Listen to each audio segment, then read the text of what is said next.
Hello and welcome to the Housing Office's online tutorial on how to submit a room change request. The first piece of advice that I will share is that you use either Internet Explorer or Mozilla Firefox or Firefox Mozilla as the preferred web browser. We have found that either one of those two web browsers will lead to the most success when it comes to using eCampus and our housing portal. So I'm going to choose Firefox. And then I'm going to go to the eCampus login. So let's go there. The first thing you want to do is log in.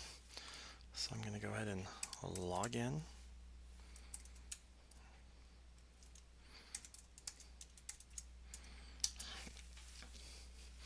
Once you've logged in to eCampus, you want to select housing. And then once you've selected housing, click on Manage On-Campus Housing. And then you'll notice that once you're in the housing portal, this is what we call the housing portal, all that you see on the screen right now, you'll see that you have 4 different options at the top of your screen. So you can submit a work order from here. If you were to apply for housing next year, this is where you want to come back and submit a new application. But for our purposes today, we're going to select room change request. So click on that, and it brings up this screen, which is the room change request web form. Very simple form that you're going to want to submit or complete and submit if you are indeed interested in a room change request.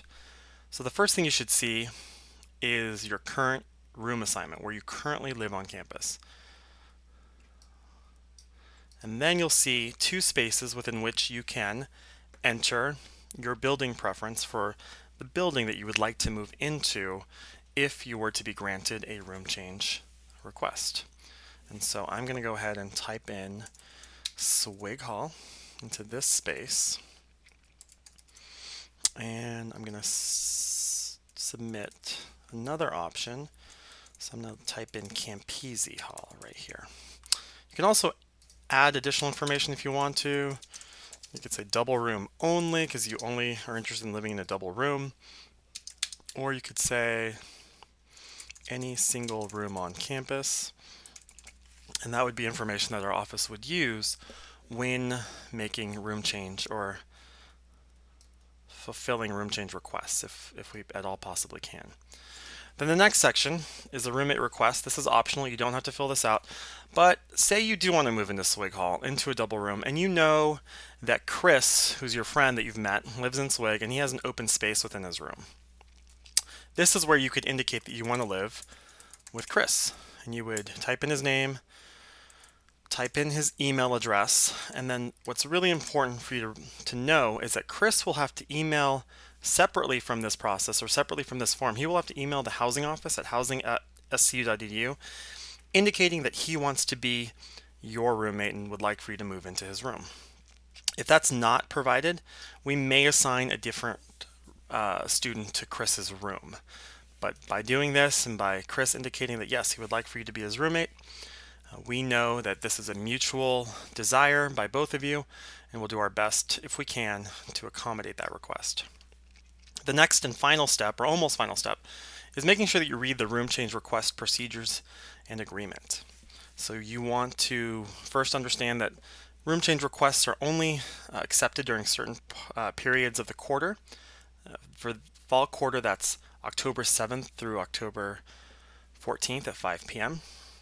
If you want specifics about the other quarters and the dates for those room selection processes or room change selection processes, please go to our housing website.